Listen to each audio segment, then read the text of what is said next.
You can't get into your hybrid car because it's all locked and you've got a failure of the flap. The last thing you want to do is put a big screwdriver in there. You don't want to damage your paint, especially a lovely pearlescent white one like this.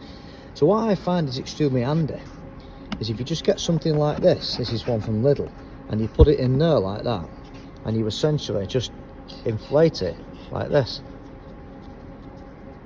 What you'll find is, and I'm not going to do it for real because there's nothing wrong with this one, eventually it'll put pressure on there, and if you do it kind of as near to the corner where the lock is, it'll eventually just sever and snap off this. This is a slightly different design as this one, but it'll just snap that off, you see.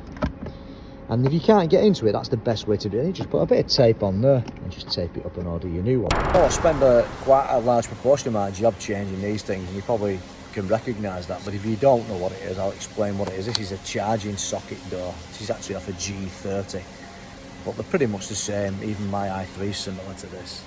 And I'm going to show you today the two most common reasons why, actually let's call it three most common reasons why your charging door won't open.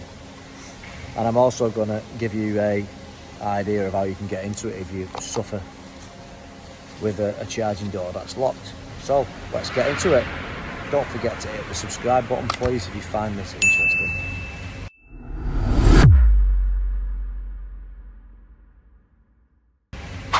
So how does this system work? Well, it's spring loaded. You can just see the spring there and the ratchet ball. And then how does it stay locked? Well, it stays closed simply. It has another type of spiral spring loaded toggle like that. And that is how it keeps the latch closed. And that works by essentially pegging inside there, that cuts out. So this is the first thing that happens with these, is that these fail to lock like that. So it'll go in, but it'll just keep popping out. So you'll know that when you have this car, you have this fault, like you'll try to close your door, and it'll just keep popping out like that. And you'll have a warning on your dash, check control message saying, warning, charge door open. So that's the first thing. That's the first thing, that's the most common thing that goes wrong. Second most common thing is this very special actuator here, which is just basically a fancy name for a lock. Just a lock, that's all it is. Because of course, if you have one of these cars and then you shut it, you don't want any old Tom, Dick and Harry coming along and opening it while you're not there, while you're in bed at night there. So when it's locked and you lock your central locking, a signal will go and it'll lock this as well. And that way any thieves or not so nice people come along and try and press it, it shouldn't open. But that brings us on to point number two, problem number two should I say. This fails, and it's not uncommon actually, it does happen. And when it fails electrically, you have an issue, then you can't get into it. I actually did a video not long back about how I got into one of these using an inflatable tool, an inflatable bag from Lidl. And the last thing, really the most common, actually I said the most common fault that isn't a fault in that sense is, obviously with no painted lid on here. On here, the painted lid slides on, so when you get a new one of these, as I've just done now, you can pull the painted lid off and then slot it back on. If you imagine that painted lid's on, in winter time what can happen is this rubber seal here gets ice in it. Especially if you just wash your car and then you go out to -15 weather, it'll be a solid block of ice that. But even if you don't wash your car, you just have moisture building up in, and your painted lid is going to cover all of it. And as it does, it gets ice building up and it sticks.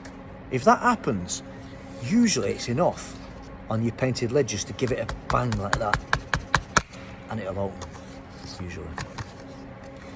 And they really are only the three main things that go wrong with these. And to get one out, if you want to do the job yourself at home, BMW made, for once, which they don't usually, they made a fantastic way of doing it.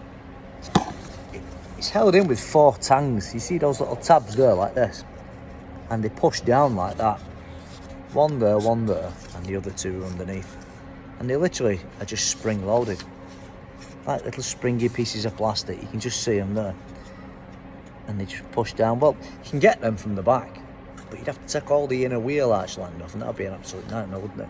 So what BMW thoughtfully did was they put 4 holes, which as you can see I've poked holes in, 4 little blanking holes. And you simply just take a screwdriver I've actually got a tool. It's not really it's a pin, but whatever. And you just literally put your screwdriver in there, punch it off, put your screwdriver in there, and you literally just push down like that. And as you push down the tab, and you pull on the door at the same time. So it's in the cart like that, it's in the vehicle like that. You've got your tool in there, like that. You just pull one corner out, bottom corner, other corner, boom, out. It takes a bit of practice, but you can do it yourselves at home. And lastly, if you do find that you do have issues with these, you can get those cheap little type airbags, little airbag with a pumping bulb. And you can find them in most DIY shops, and you use them to put under doors, and you can pump doors up to lift doors up when you're putting doors on, like in the houses and stuff like that. And you can actually get them, and you can put them down there and pop it out. But when you do that, bear in mind you will snap this off, so your door won't close. You'll have to put a bit of tape on. And you might need to do that if you've got a hybrid and you want to charge it. More so if you've got an electric car and you want to charge it. But bearing in mind, you'll have a warning for the door being open when you break that off. Before you order your new part, you'll have to just tape this up. Let me just show you that in action, how that would work in an emergency situation. So we're not going to use the screwdrivers, that's the first thing you learn. So just to wrap this video up, this is how it would look in real life. And we can put it in here. So this is, this is a G30. But it's the same idea as the F15 as I've just shown you there. And you're getting it in there, you see. Your goal is to get it in deep like that. And your goal then is just to pump it like this. And as you can see, it's starting to lift. And it's starting to swell up now. Just show you again, see how it's swelling up and opening there. And eventually, it's so powerful, this airbag, it'll just snap that right off. And when it does snap it off, you can get into it. Like that. Simple as that. I hope you enjoyed that video, and I hope it was really of some use to you if you suddenly find yourself that you can't charge your car because the flap is locked. Thank you very much.